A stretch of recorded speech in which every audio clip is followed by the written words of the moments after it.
Sniff perfume di outlet gelato? Macam mana Hari tu aku cuba Saf & Co dekat event perfume. Sekarang ni Saf & Co dah ada dekat Malaysia tau. Mereka sekarang ni tengah collab dengan Tag Gelato.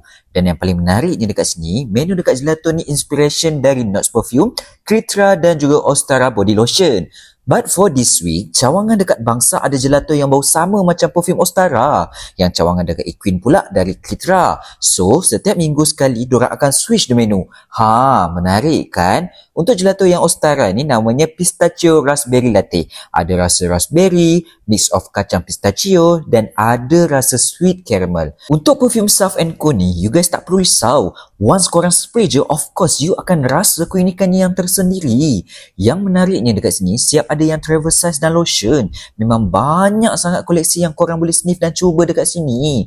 Oh ya, setiap pembelian gelato yang collab dengan Saf & Co ni, you guys akan dapat freebies seperti kipas tangan, vial size perfume dan juga postcard with voucher. Untuk promo ni bermula dari 30 November sehingga 30 Disember 2025 tau guys. So, korang boleh je terus walk in dekat cawangan Tag Gelato yang berdekatan. Selamat mencuba!